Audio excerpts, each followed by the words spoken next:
Go ahead. It's been a while. Hi. Yes, hello. Where you been? Just preparing for this moment. I think I'm going to disappoint you really badly if you've been preparing all this time for this moment. It's not going to be that exciting. I'm pretty sure. Let's see. Karine, why do you think it is that more and more people polled feel like over time President Biden is getting less and less mentally sharp? Which poll is this? ABC has President Biden's rating for health since May down 5 points and for mental sharpness down 4 points. You know, I have to say that's a little confusing for me because if you look at what this president has done the last 3 years, historical pieces of legislation, right? When it comes to bipartisan infrastructure deal, many presidents before, like your favorite president, had said that... Who's my favorite president? Why don't we let the American people guess? But had said, no, let me finish. You asked me a question, I'm going to... No. Let me finish. And you'll guess who I'm talking about. Who used to say, Infrastructure Week, which was a punchline, became a joke. And now we are seeing infrastructure decade because of this president. There's the Chips and Science Act, right? There is the Inflation Reduction Act. These are legislation that is going to have a difference for generations to come, right? And so this is something that this president has done. That's pretty sharp for this president to have been able to do that. Let's look at the economy. The economy now, unemployment is under 4%, 14 million jobs created. The economy is in a better place than when it was when he walked in. That's just a fact, that's just the data. And we're seeing consumer sentiment is going up. And we saw just in December, how people spent more. And we hadn't seen that in some time.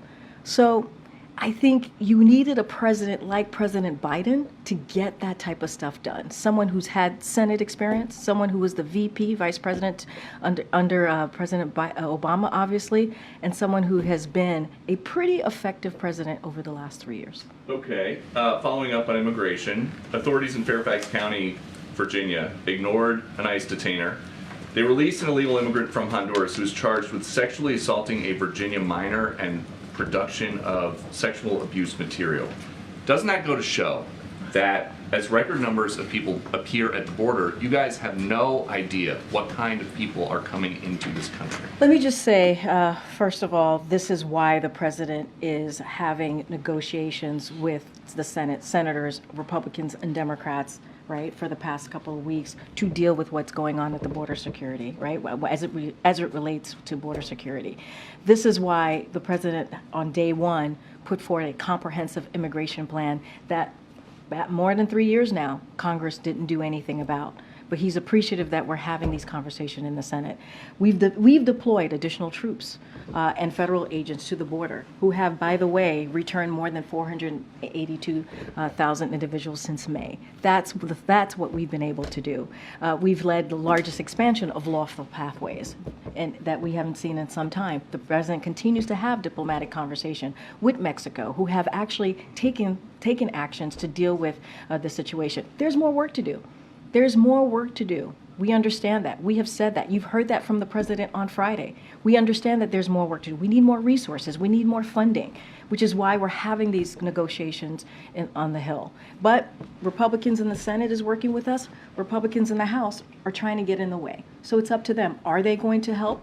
Are they going to actually deal with an issue or continue to move forward at a political stunt? And as President Biden tries to make the national conversation more about reproductive rights, abortion, how many weeks into a pregnancy does he think abortion should still be legal? So you've asked me this question before. I've been very clear. The president's been very clear. We want to see the protections in Roe. We want to see Roe become the law of the land. That's what the president wants to see. That's what the president believes in. And let me be very clear here.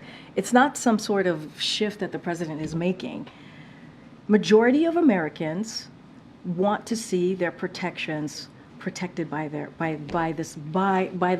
folks who are here in Washington, D.C., in Congress, by this president and the vice president. The president is standing with majority of Americans. We saw that in the 2023 midterm elections, and we saw that in 2022, not midterm election, but the 2023 elections and 2022 midterm elections.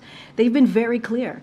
We need to stand for freedoms, for make sure women have the right to make their own decision, personal decisions on their body, on their health care. That's where majority of Americans are. guess what? Republican officials, they're not there. They're not with majority of Americans. So the president's going to continue to stand with majority of Americans on this. Go ahead, Brian.